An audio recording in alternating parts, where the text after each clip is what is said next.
Bonjour tout le monde, j'espère que vous allez bien. Aujourd'hui, petite vidéo de présentation de la Volkswagen Golf 3 VR6 sur Forza Horizon 4.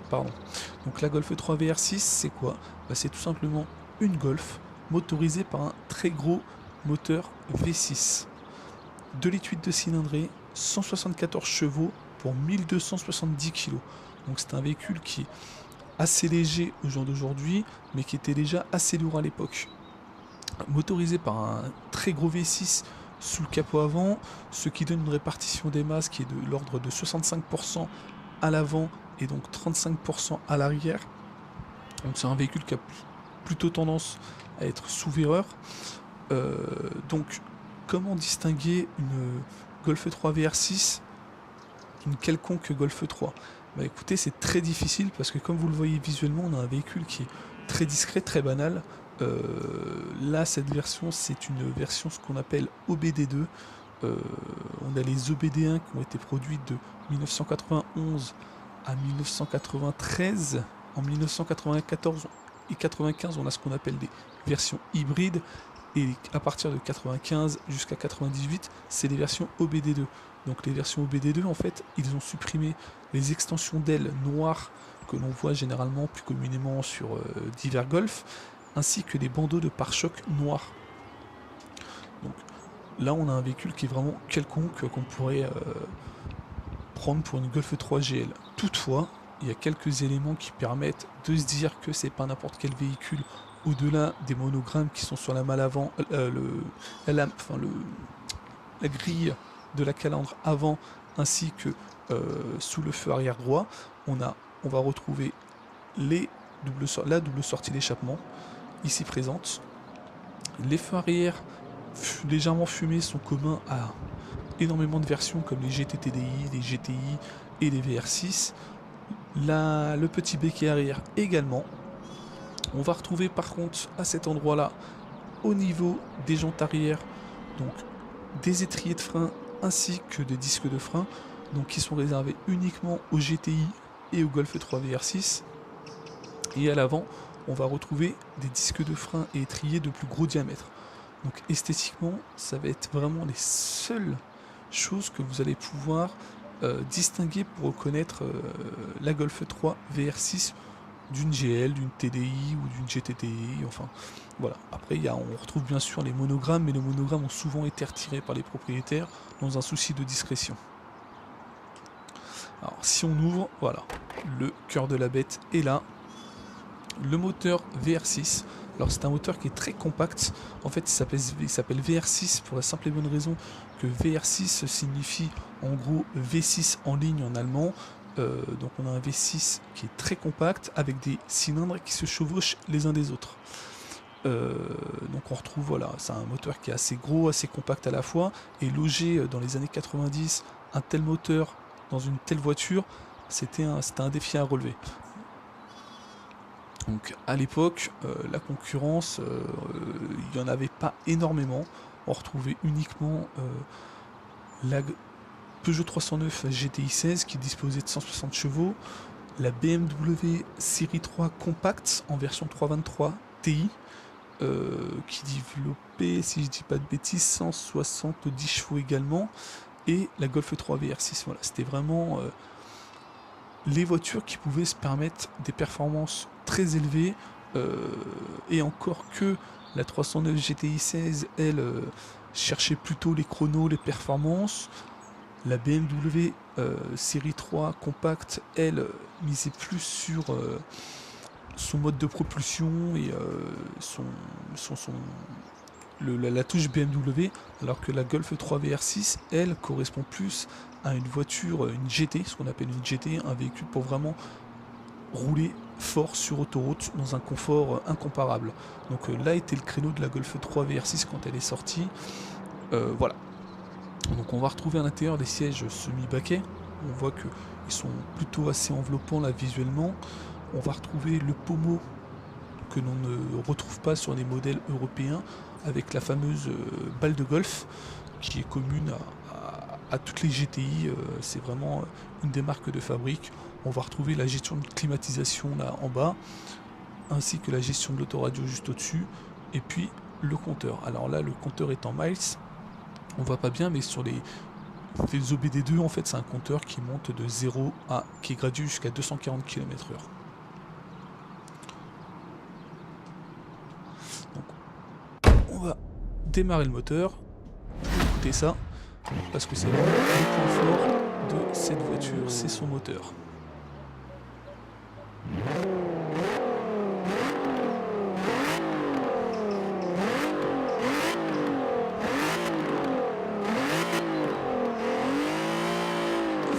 Comme vous l'entendez, c'est un moteur qui est très rageur, avec une zone rouge qui commence à 6500 tours minute et un rupteur qui intervient à 7000 tours minute. C'est vraiment un moteur qui permet d'envoyer assez fort. Je vous propose de partir tout de suite en essai, voir ce que ça donne au niveau du comportement et de ses performances.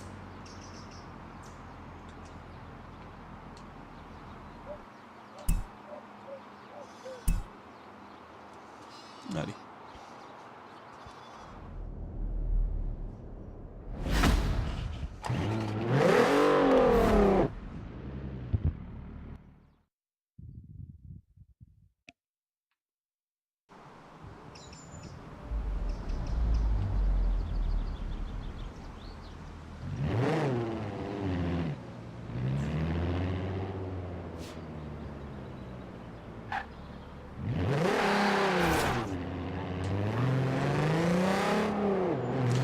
Golf 3 VR6, moi c'est un véhicule dont je pourrais vous parler pendant des heures. Je suis vraiment un fan absolu de ce véhicule-là. J'en ai eu deux, pardon. J'en ai revendu un il y a quelques années avec regret et j'en ai racheté un dernièrement parce que c'est vraiment un véhicule qui procure des sensations, une sonorité assez unique et assez magique. C'est vraiment pas un véhicule qu'on achète pour ses performances, c'est un véhicule qui est très très lourd, qui a un comportement assez pâteau, mais par contre son moteur est à lui seul un leitmotiv à l'achat. C'est un moteur qui est rond, qui marche très fort, vraiment, qui est très fiable également, et qui est très plaisant à rouler. Après au niveau du comportement, comme je vous dis, on l'a vu, le véhicule a tendance à facilement glisser. Et voilà, c'est dû au fait qu'on a un poids sur le train avant qui est assez élevé et un poids du coup sur le train arrière qui est très faible, ce qui favorise le décrochage, donc ce qu'on appelle le surmenage. Donc c'est vraiment des éléments qu'il faut retenir quand on conduit ce genre de compact à traction avant.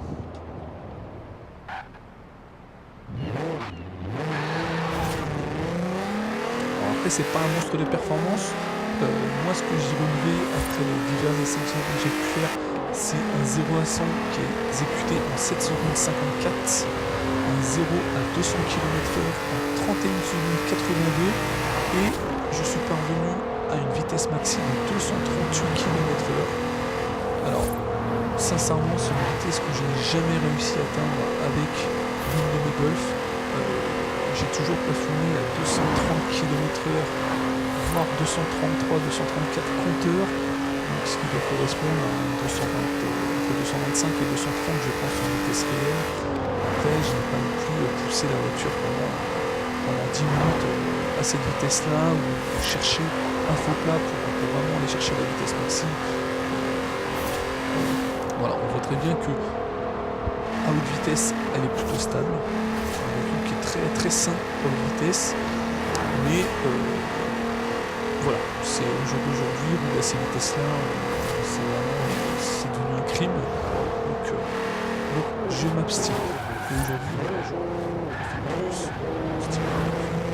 prendre du plaisir avec, à sortir un week-end, et me balader, faire des rassemblements. Donc ce qu'on peut voir, c'est que, comme on l'a vu, on a un comportement avec lui qui est très lourd, même à emmener, vous voyez là sur les faux pleins, la voiture peine à prendre ses tours et à prendre de la vitesse. C'est dû au simple fait de sa puissance qui est relativement faible, 174 chevaux pour un V6 de 2 litres 2 cylindrés. C'est pas un rendement de Honda S2000 ou autre, c'est vraiment très très faible. Je me fais même doubler par un vieux coupé. 140 km/h, 150, on a beaucoup de mal à aller chercher plus haut. Mais par contre, elle a une sonorité perchée à 5000 tours. Vraiment, le son, il est juste magnifique, il est magique. Et comme je vous disais, dans les années 90, trouver une voiture plus performante que la Golf 3 VR6, il n'y avait pas. C'était vraiment ce qui se faisait de plus puissant et de plus performant.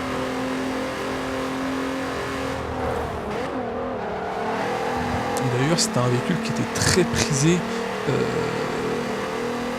comme vol. Donc les voleurs aimaient bien ce genre de véhicule parce que esthétiquement, un véhicule qui est très discret et un véhicule qui est très performant. Donc difficile de distinguer, une fois qu'on avait retiré les monogrammes VR6, difficile de le distinguer dans la circulation.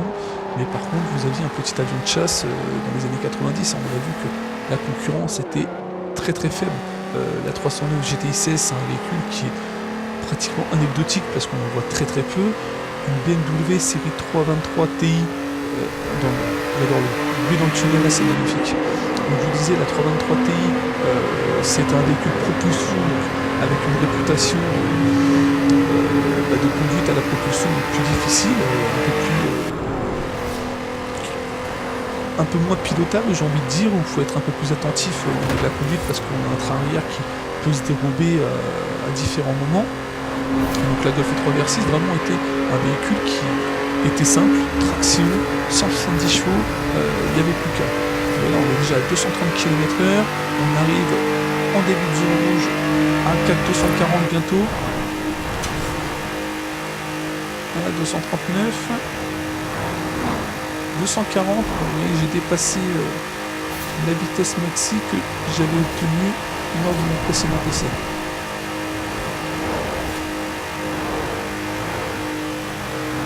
Voilà, donc mine de rien, on voit qu'avec 174 chevaux, on arrive quand même à atteindre des vitesses, même si on ne les atteint pas à une rapidité comme une Ferrari ou autre.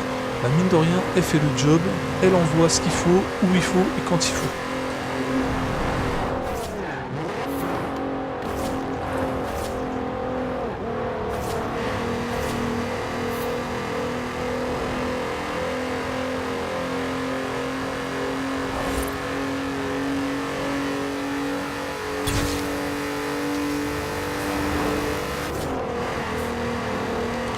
Alors j'aimerais vous parler un petit peu maintenant également du programme que j'ai prévu dans les différents essais. Donc moi ce que je vous propose c'est d'essayer les voitures sur Forza Horizon 4, voir un petit peu ce qu'elles valent en termes de comportement.